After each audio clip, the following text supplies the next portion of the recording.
Our next speaker needs no introduction. His phone will do that for you. Only joking, Trevor. Basically, I mean, our last speaker has done a myriad of things, it's fair to say. He's been a swimming pool salesman, a diving demonstrator, a circus performer, to name a mere few. But it was after watching a TV program in the early 90s about the need to educate people of Africa about the risk of AIDS that he finally had the genius idea for wind-up radio, which perhaps he's best known for. The rest is history. He now runs Trevor Baylis Brands, a company dedicated to helping investors to develop and protect their ideas and find a route to market. So please give it up for Trevor.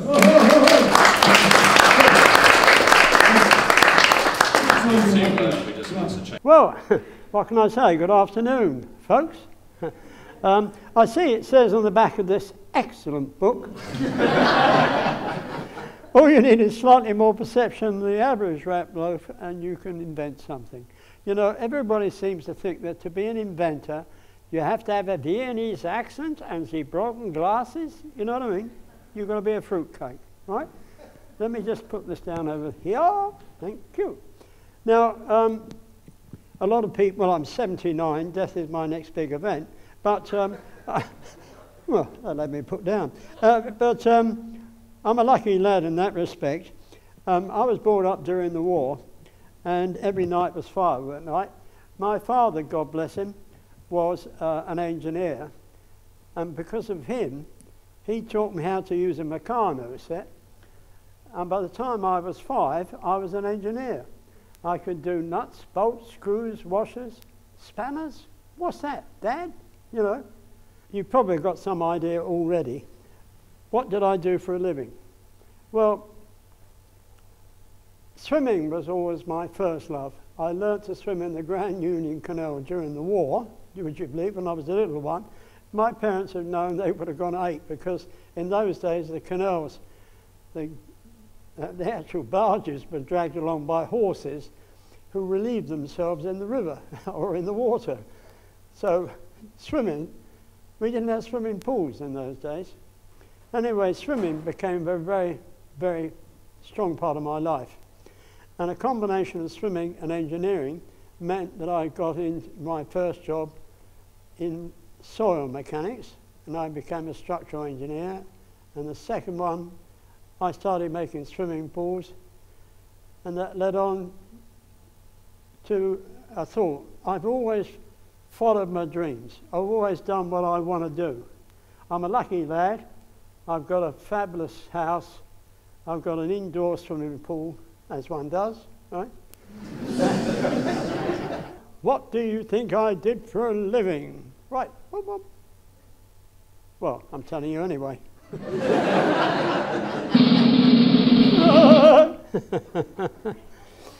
Here we go. I was always, because of swimming, I was always a showman, always a show-off, you know. That's me doing crazy diving at Uxbridge swimming pool.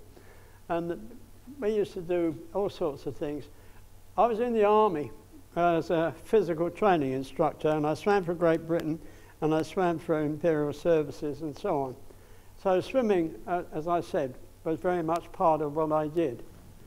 And it was great, great fun, you know. Right, here we go. 236487002, sir! Right? I was in the mob, and I served for 2 years in Northern Ireland before the Troubles, thank goodness. But when I came out of the mob, I thought it would be rather nice to combine my interest in swimming and engineering, and in consequence, I started, here we are, my own swimming pool company called Shotline Steel Swimming Pools. And there's over 300 of these pools all over the place now, mainly designed for schools. I enjoyed putting those in. It was hard graft, but it was fun. Do what gives you a buzz. That's far, far more important than anything. I mean, I'm a lucky lad, really, because I was a structural engineer. I was able to do all sorts of things. In fact, one of the best things I ever did was literally build my own house. Here we go. Where are we? There we are. I was working with Peter Cook, Dudley Moore, Dave Allen, Dave Nixon as stunt double, but I did an underwater escape act at a Berlin circus at the Deutschlandhalle, where they blindfolded me, tied me up, put me in the sarcophagus, nailed the lid on, and then dropped me into 10 foot of water, and the idea was to come out and take my compliment, right? I did that twice a day. But I made enough money, believe it or not, to be able to buy a plot of land on the island where I live to build the house of my dreams, and of course it's got an indoor swimming pool. Huh?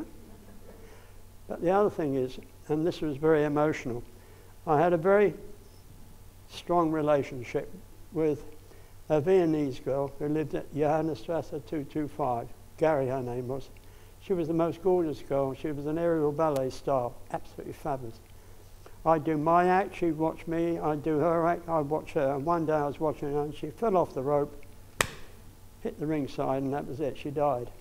And it broke my heart because I was very emotional at the time. Then you think to yourself, you know, disability is only a banana skin away. And as a result of that, I thought, when I got home, I got a friend to help me.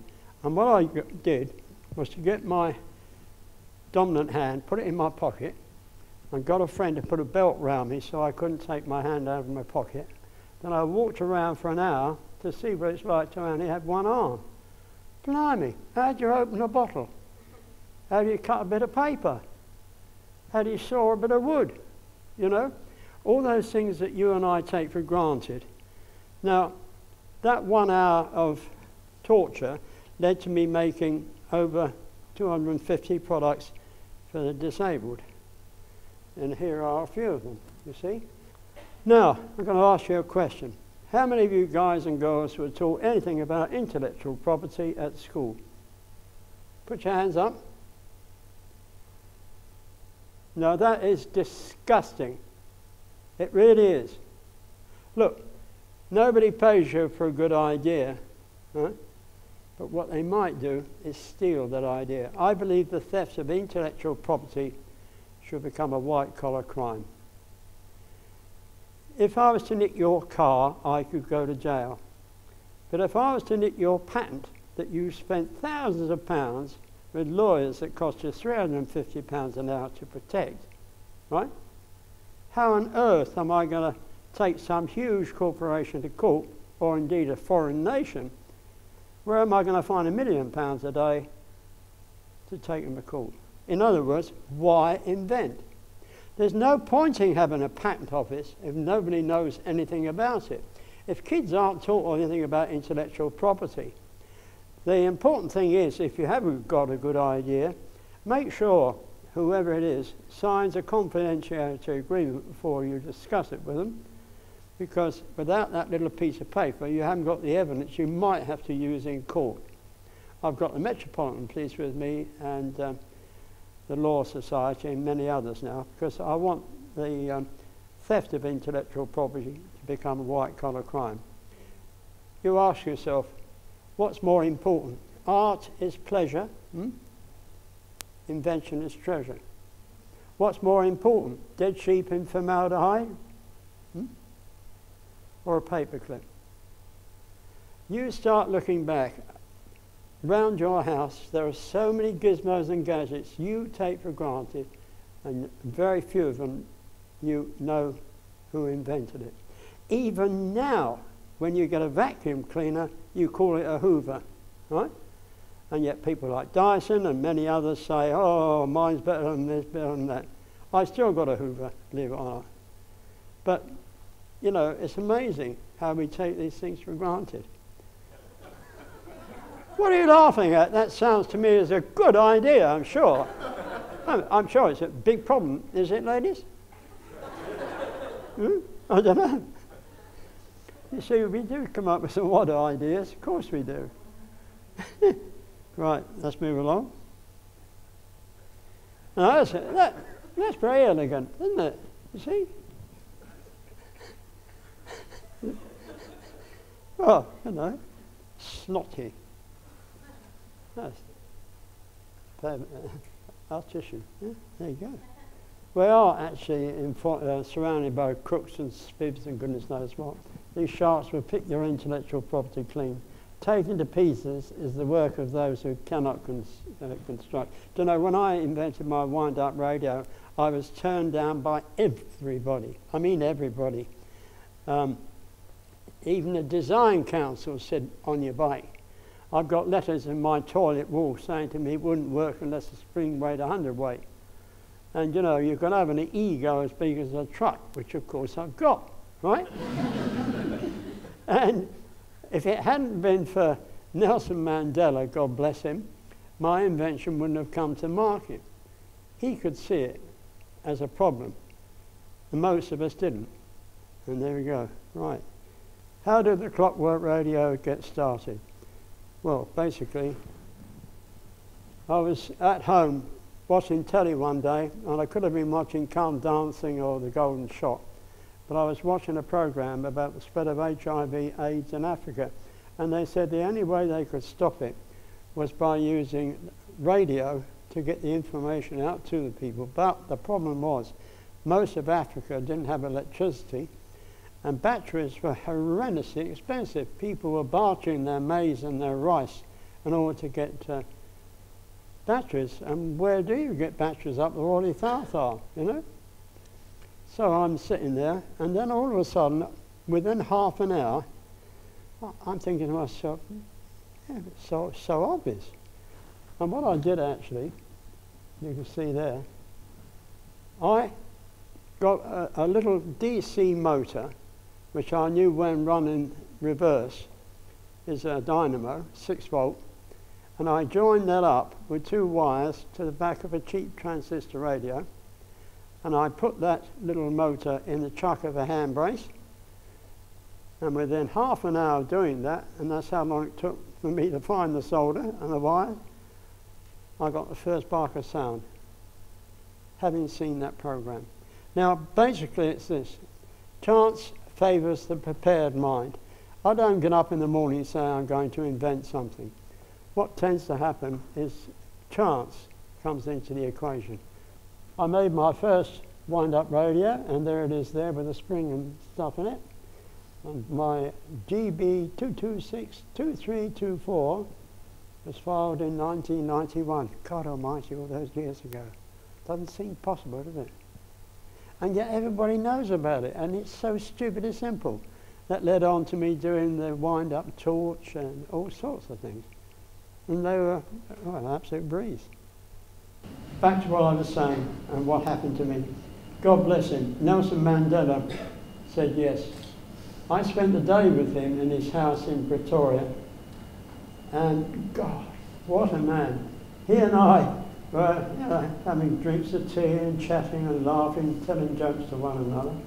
Now here's a man who could have hated every white man on this earth, right? Given that he spent, what, 20 years, 23 years, whatever, in Robben Island, right? He could have hated every white man on this earth. And yet he and I were chatting like we were a couple of old buddies.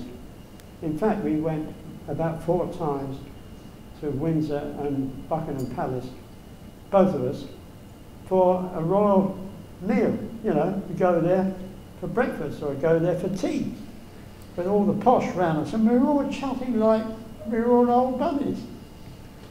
Extraordinary, given that I went to a secondary modern school where I was a B streamer in a B school, you know. If only Mum and Dad had been around. Still, there you go. So, there we go. I think we're almost there, aren't we? Seems like that. In conclusion, what? May all your dreams be patentable. I think it was Michael Caine who said, I've been rich, I've been poor, rich is better. Not a lot of people know that. Thank you very much.